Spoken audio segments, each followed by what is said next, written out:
threshold ko dyan kahit piso eh. Uy. Kasi ang piso at 1 bilyon, walang kaibahan yan pag nanakaw din. Hmm. Kailangan i-account mo ang lahat ng pera yung pinagkatiwala sa iyo up to the last centavo. Kailangan ma-account mo. Ang pagnanakaw kasi, maliit o malaki, pagnanakaw pa rin yan. Kaya ako, kasi Bible-oriented ako, sabi ng Biblia, kung pinagkatiwalaan ka sa maliit, pagkakatiwalaan ka rin sa malaki. Kung di ka mapagkakatiwalaan sa maliit na bagay, hindi ka rin mapagkakatiwalaan sa malaking bagay. So, kailangan mananagot ang lahat ng may mga layunin na magnakaw talaga sa gobyerno. There should be a clear purpose of this person of stealing from the government. Meron talaga siyang layuning magnakaw. Meron naman dyan, nagkamali lang, di ba? Nagkamali lang sa accounting, hindi sinasadya. Makikita mo rin yan sa Truth Commission. Pero meron talagang may layunin talaga, pumasok siya, may layunin talagang linlangin ang gobyerno. Yung deceit na yon, that element of crime in that kind of deceit, hindi yun patatawarin. So, message against corruption, totohanan talaga natin para ang lahat ng magtatrabaho sa gobyerno ay maging honest.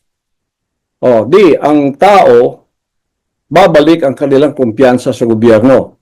At yan ay magiging blessing para sa buong bansa na wala nang magnanakaw. Kasi kung ang pera talagang nailagay doon sa kanyang designated na kalalagyan, matagal ng 6 na taon, magiging first world country tayo.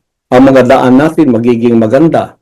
Ang ating produkto sa farming, kasi ang Pilipinas is a farming country.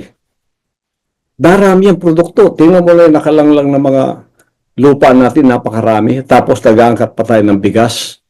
Kung tayo at ang DA o DAR gagawin ang kanilang trabaho at ang pondo talagang ilalagay doon sa kinalalagyan, ang 6 na taon, mataas na yan para sa food security ng Pilipinas.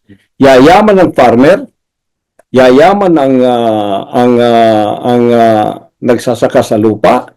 Pagkatapos, there is food security kasi maraming produkto maraming bigas, maraming gulay, maraming kamatis, maraming sibuyas, maraming bawang. Kaya there is a glut of supply na baka ipamigay mo na lang yung iba nang dahil sa kamura sa merkado. Pero hindi ka nalulugi dahil yan binili na ng gobyerno din sa iyo na wala ng middleman.